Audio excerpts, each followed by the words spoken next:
Bonjour, bienvenue. So today we're back again with our reaction video, and I've been told check out this video, something different for my channel, but I'm kind of interested in it. It's 20 French inventions you didn't know changed the world. So one French invention that I can think of that comes to my mind is the cinema. I may be wrong about this one, but I'm pretty sure I remember that from primary school. I'm like, oh, that's a cool fact. So let's get right into it. Let's see if I'm right if it's mentioned. Maybe it will be mentioned or maybe it won't. So let's get right into it. Let's go. There is a country in Western Europe that quietly handed the modern world some of its most essential tools. It is a place where artists, engineers, and dreamers once collided in a single city and accidentally rewrote the future. Most people think of France and picture the Eiffel Tower, I would say that's true. expensive wine, and fashion weeks. Yeah. But what they rarely picture is how a country of 68 million people transformed every kitchen, every hospital, every living room, and every pocket on Earth. The real story of French invention is not taught in most classrooms. It is scattered across history in small, almost invisible moments that turned out to matter more than anyone expected. Because once you start pulling on the thread of French innovation, you realize just how many things you use every single day were born in France. And that is exactly where things get fascinating. So let's start from the very beginning, because the first invention on this list is not flashy. It does not have a famous museum dedicated to it, and most people walk past it 100 times Oh, we got a without thinking London twice. screenshot there. But without it, the modern world looks almost unrecognizable. The story of how France shaped global communication begins earlier than most people imagine. Long before the internet, before telegraphs, before even reliable postal systems, France gave the world something no civilization had ever successfully built before: a network of long-distance visual messaging. In the late 1700s, Claude Chappe invented the optical telegraph, a system of mechanical towers stretching across the French countryside, each one in sight of the next, each one capable of sending coded messages from Paris to the far edges of the country in under an hour. For a world— I mean, for the time, that really is impressive. Like, I'm always surprised when people come up with inventions like this, but that's really impressive, especially for the time that this was had made. previously relied on horses and riders to carry urgent information, this was nothing short of miraculous. Yeah, I can imagine. Governments across Europe, and eventually entire continents, copied the concept. The idea of connecting distant points through a chain of signals became the intellectual foundation for the telegraph, the telephone, and ultimately the internet itself. France did not invent the internet, but the thinking that made it possible, that signal travels through French history. And then there's the camera, not the phone in your pocket, but the original device that made capturing a moment physically possible for the first time in human history. Louis Daguerre— Okay, that's crazy because of how important the camera is for, like, cinema, YouTube. Everyone's using the camera like I'm using the camera right now. That's a crazy invention, really impressive. developed the daguerreotype in the 1830s, creating the world's first practical photographic process.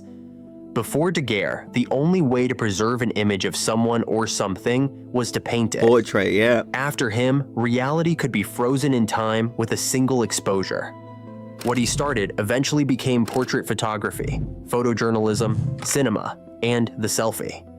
Every image you've ever seen online traces its lineage back to a Frenchman staring at a silver plate and realizing he was holding the future in his hands. That's But so French cool. contributions didn't stop at communication. They went straight into the body. Louis Pasteur is a name most people recognize vaguely from school.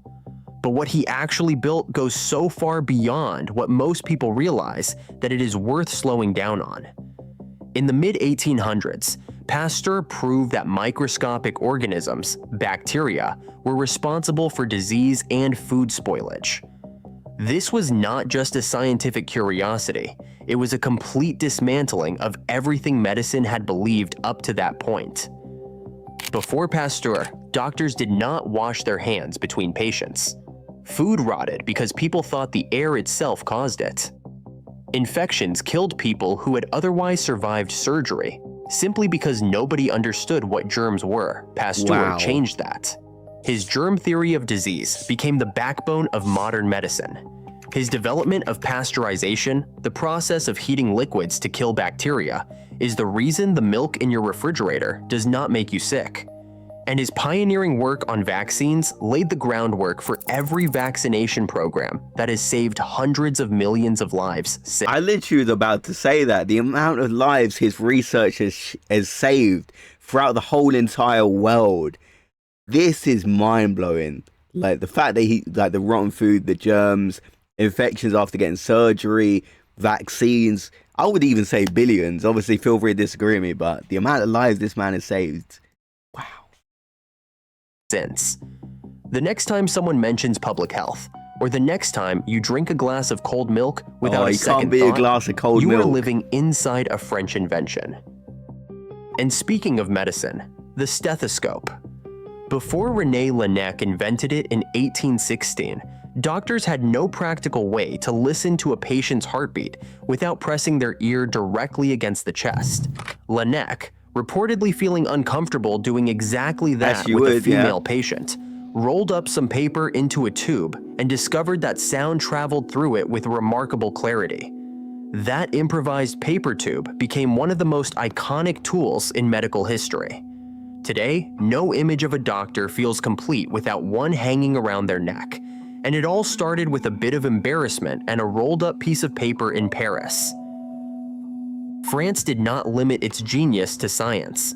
It reached into daily life and transformed ordinary things so thoroughly that their origins are now almost impossible to imagine. Yeah, Take the pencil. Most people know the pencil exists, but far fewer know that the modern standardized pencil, with its reliable hardness scale and consistent quality, was developed by Nicolas Jacques Conté in 1795. See, I wasn't expecting all these inventions that we're using like our modern day, like the pencil. I remember back in primary school as well using a pencil, and you had to improve your handwriting to get the ability to use a pen. They wouldn't let you use a pen until you had decent handwriting. That's like a pivotal memory I'll never forget from my childhood.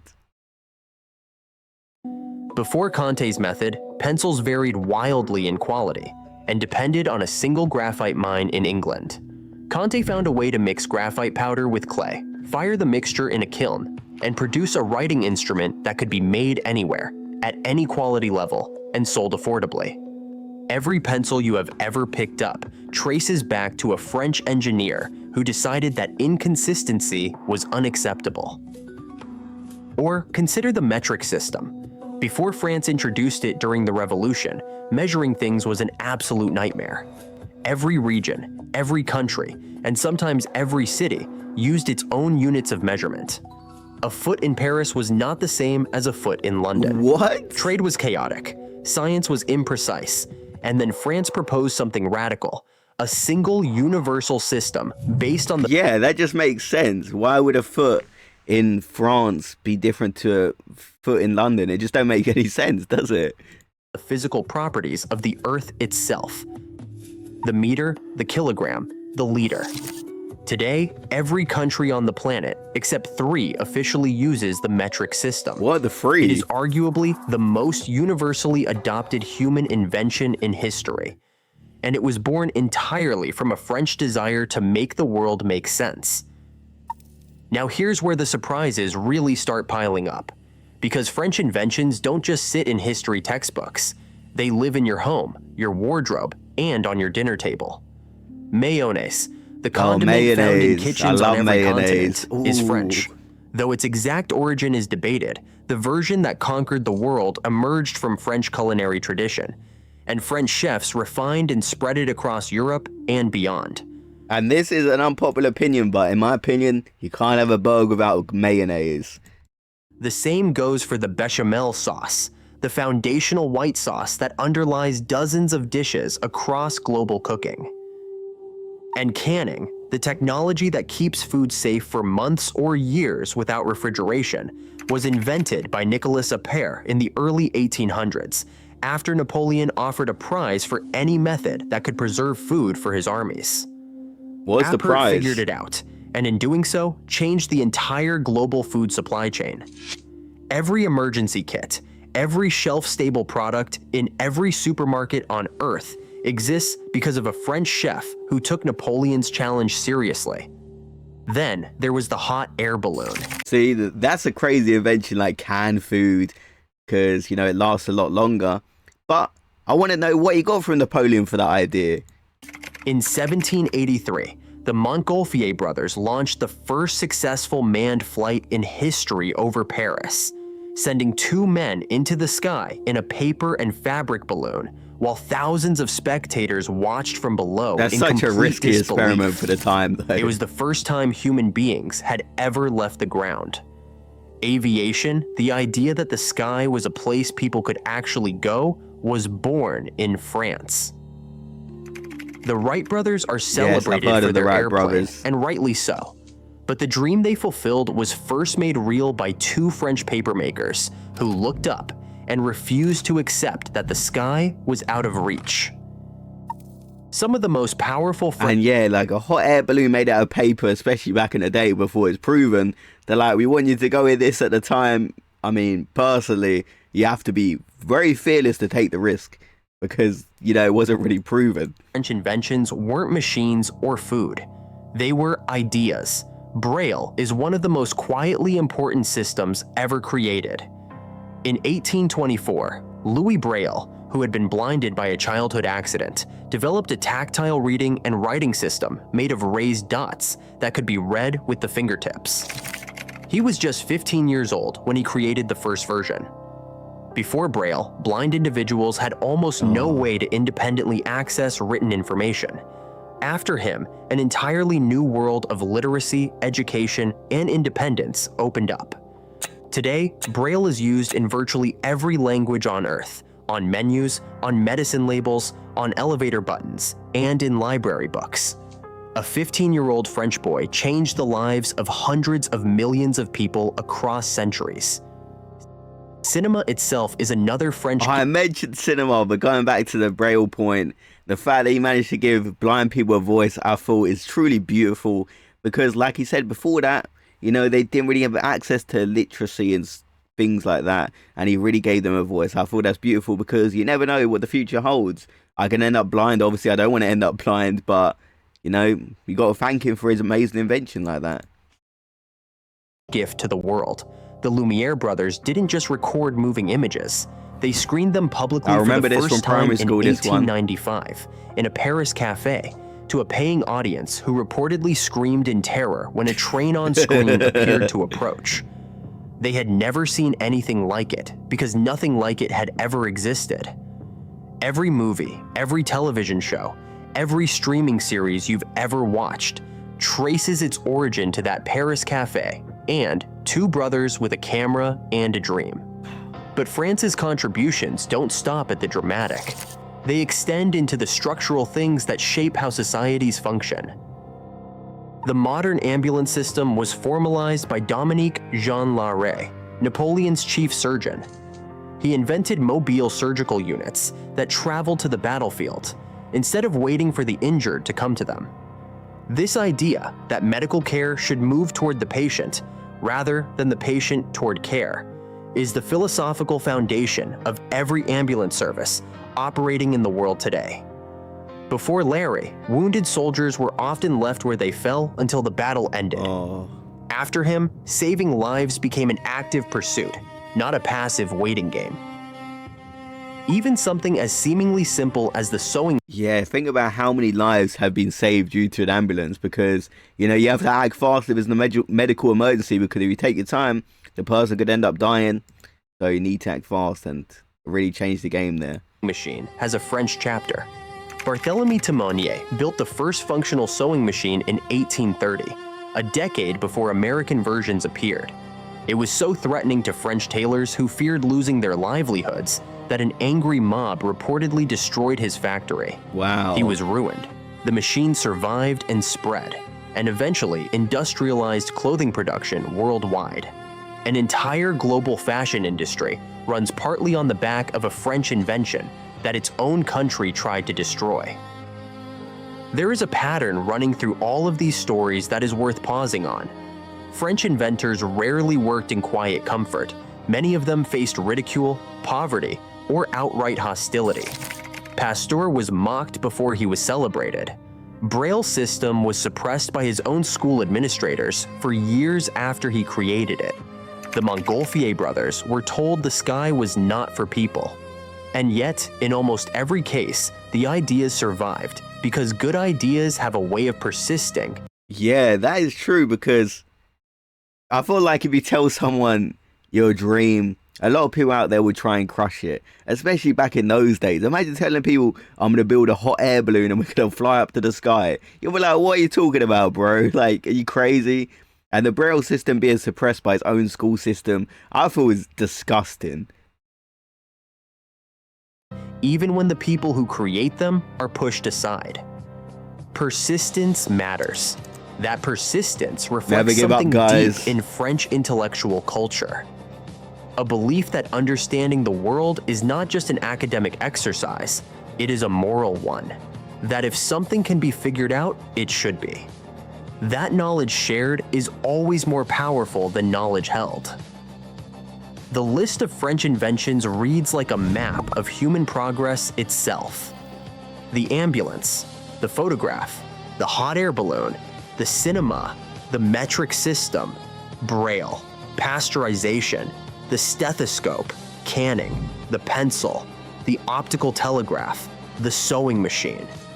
Each one arrived in a moment when someone decided that the world as it was simply was not good enough. And what makes this story so compelling is not just the inventions themselves. It is how thoroughly they have disappeared into the background of daily life. You do not think about the metric system when you weigh ingredients. You do not think about Pasteur when you pour milk into your coffee. You do not think about the Lumiere brothers when the opening credits of your favorite film roll across the screen. These ideas have become so embedded in ordinary life that they no longer feel like inventions at all. They feel like facts of the universe, but they were not facts. They were choices, made by specific people in specific moments, in a country that has never stopped believing that a better idea is always possible. And maybe that is the real invention France gave the world. Not just the tools, the systems, and the sciences, but the stubborn, romantic, completely French belief that the world can always be made more beautiful, more just, and more intelligible than it currently is. And that if you are willing to think hard enough, work long enough, and ignore the people telling you it cannot be done, eventually you will be proven right. So the next time someone mentions France, you might think about the Eiffel Tower or the Louvre. But behind those landmarks is a country that handed humanity some of its most essential tools, and then quietly moved on to inventing the next thing. From a 15-year-old boy reading with his fingertips, to two brothers watching a balloon rise over Paris, to a man staring at a silver plate and seeing the future, France has spent centuries doing what it does best, looking at the world and imagining something better. And that is only 20 inventions. The list goes on, and so does France. If you found yourself surprised by how much of the modern world traces back to this one country, make sure you subscribe to Germany Rewind for more deep dives into the hidden histories that shape is hiding in plain sight, waiting for someone to look a little closer. And that is exactly what we are here to do. Okay, so that was 20 French inventions you didn't know changed the world, and a lot of these inventions end up saving millions, dare I say it, billions of lives, because you got to think about the discovery of germs. People were dying from infections. There were just the vaccines that saved lives. It really is incredible. And the pencil, you know, we've all used a pencil in our lives before. The cinema, I did remember that one from primary school. The camera, the hot air balloon. Like, if you told me that invention back in the day, I probably would have looked at you crazy before the hot air balloon was invented. But I do believe in chasing your dreams, so I'd still encourage them if I was there. But I would definitely be like, it's very risky. I wouldn't want to go on there for the first go. But a great invention that obviously led to the Wright brothers creating the airplane. And let me know your thoughts about this one in the comment section below. And are there any inventions missing? And of course, the ambulance. I would love to know the prize that Napoleon gave for that. But let me know your thoughts about this one in the comment section below. And I'll see you guys in the next video. Have a great day, everyone.